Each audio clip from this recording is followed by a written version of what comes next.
Hi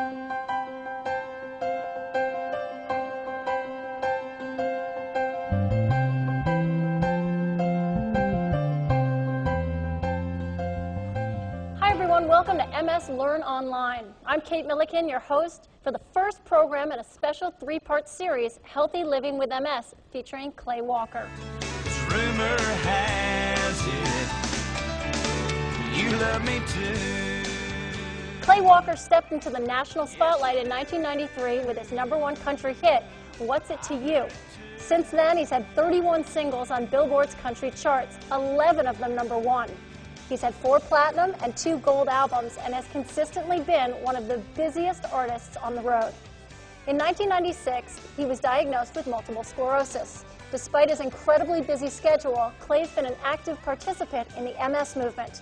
In 2003, he created Band Against MS, a nonprofit organization committed to providing educational information and funding research programs and services to help those living with the disease. Oh my gosh! Oh my God. To date, Band Against MS has raised more than $2 million. We're thrilled to have Clay back for a second MS Learn Online special in which he'll share his own personal experience about living well with MS. Okay. When I first learned that I had MS, I decided that I wanted to do everything I could do to keep MS from taking charge of my life. I did a ton of research, I asked my doctors lots of questions, and I took advantage of many of the resources that are available through the National MS Society.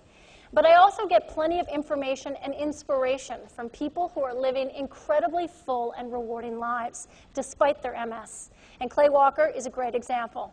Through his everyday actions and attitude, he has made adjustments that have helped him keep MS off center stage in his life. In this series, we'll focus on 3 topics and ways we can all make adjustments to live healthier and happier lives with MS. Taking care of our physical health, maintaining our emotional health, and how to manage MS while maintaining balance in our daily lives. Also joining us in our discussion is Dr. Rosalind Kolb, a clinical psychologist and the Vice President for the National MS Society's Professional Resource Center. I'd like to extend a special welcome to members of our studio audience here today with us in Houston. Thank you. I'd also like to thank all of you who have sent in questions to help get this webcast off to an exciting start, as well as everyone who has logged on to learn more about MS. Let's begin by looking at the ways we can all maintain our physical health despite having MS.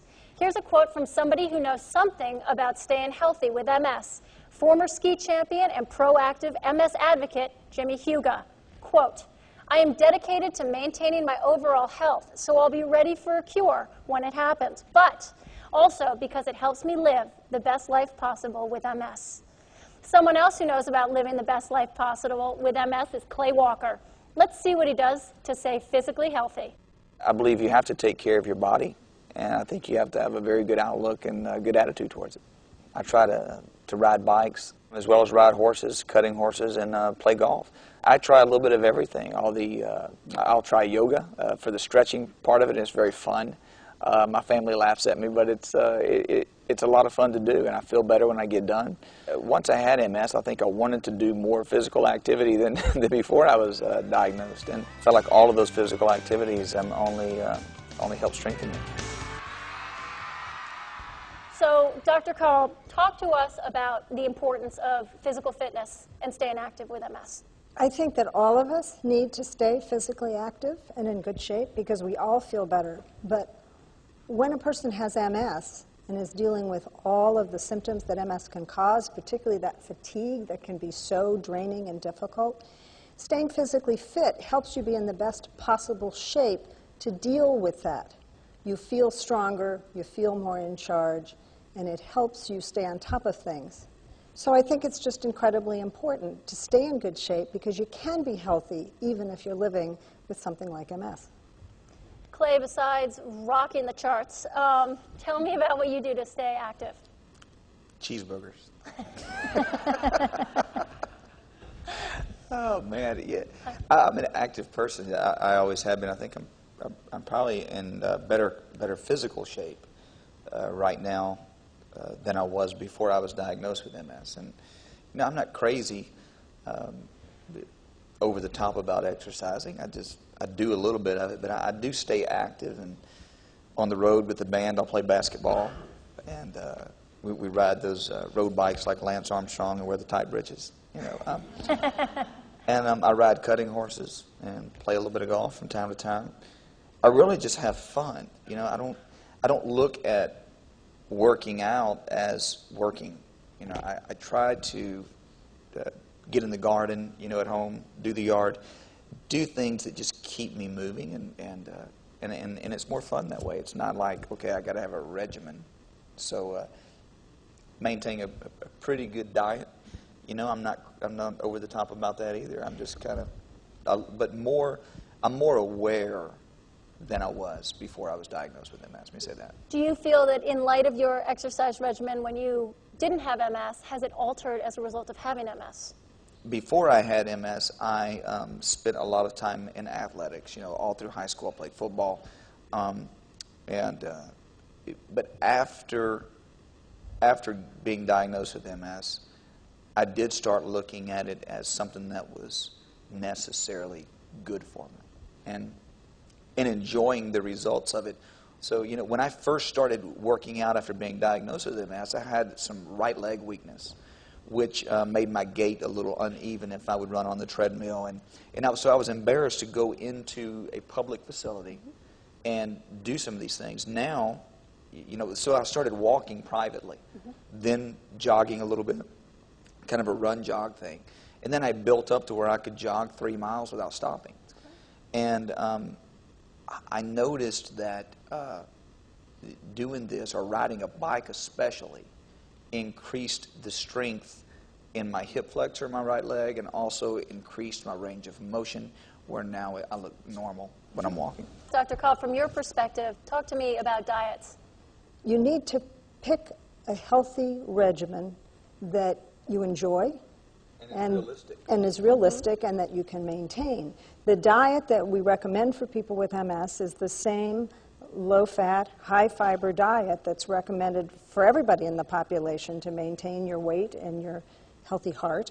There are some supplements out there that people with MS want to try. There's some evidence, for example, for the omega-3 and omega-6 fatty acids, that they may help people with MS. We know there's a lot in the literature these days about vitamin D and how we all need that for bone health. And it may also be helpful in MS. The problem is that we don't have exact data to tell us how much of anything is good or safe or effective. So my general recommendation is to stay with that balanced diet, and if people want to try supplements of any kind, just to be sure they discuss it with their physicians ahead of time, because some of these can interact with your immune system or with other medications that you're taking in ways that may not be good for you, so it's always good to check it out. Right. Dr. Cobb, to go back to the physician comment that you made, in the most recent issue of Momentum magazine, a survey indicated that 67% of their readers saw their primary care physician more than once a year. So how important is it for people with MS to continue to go to their primary care physician? I actually think it's incredibly important, because the neurologist who's treating the MS is really focused on MS care. That's his or her expertise, and in that relatively short doctor visit that we're all familiar with these days, there simply isn't time for the MS doctor to focus on all the other aspects of health. And while somebody who has MS may feel like that's more than enough for any one person to handle, the fact is having MS doesn't protect people from the other things that all of us get, like heart disease or cancer or stroke. And so it's important to check in with that family doctor, general practitioner once a year to make sure you're getting the preventive health care that you need and all the tests that are appropriate for your age. So I really advocate that people maintain that solid relationship. Let's go to the studio audience for Suzanne. Suzanne, you have a question. Hi. I know that you were playing in a golf tournament and everything, and when you work out, are you heat sensitive? Not at all. As a matter of fact, I'm cold sensitive. But in the heat is where I perform the best. It's the craziest thing. So what happens to you in cold? I'll get a little stiff.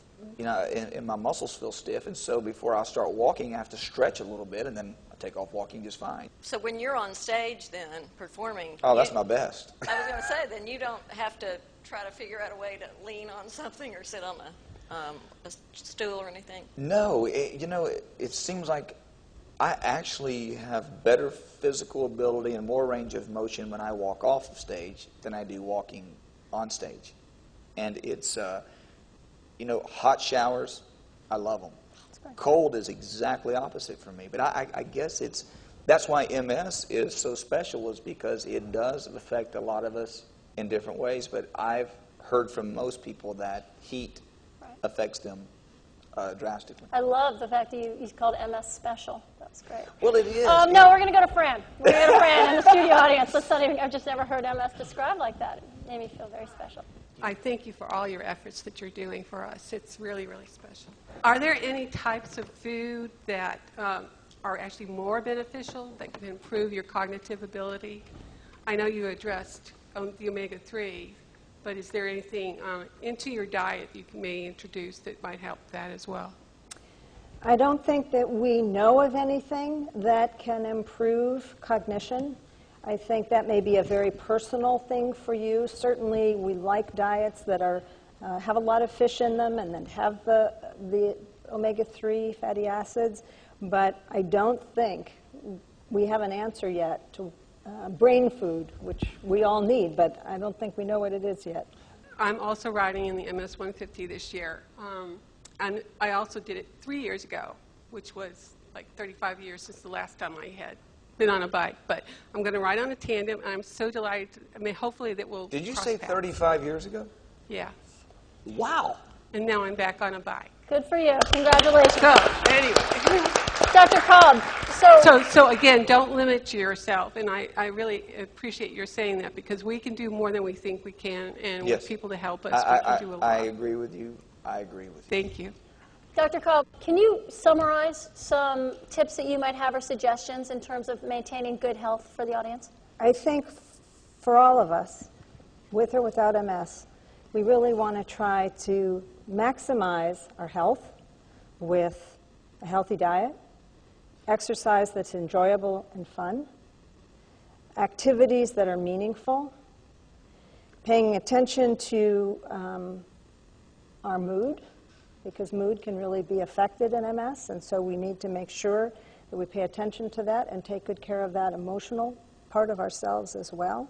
There are not a lot of boundaries around you that you can't explore and test and push by tapping the resources, talking to your doctor, getting educated, and doing all the things you can to eat right, exercise, and manage your stresses. And seeking inspiration. We have 2 more programs in our special series with Clay Walker. In our future programs, we'll talk about emotional health and fitting MS into our daily lives. We want to thank Clay Walker for taking the time to talk to us today, and Dr. Rosalind Cobb for sharing her thoughts and expertise. And thanks to our fantastic studio audience and to all of you who emailed your questions. And finally, a special thanks goes to Teva Neuroscience for their charitable contribution, which has made this special presentation of MS Learn Online possible.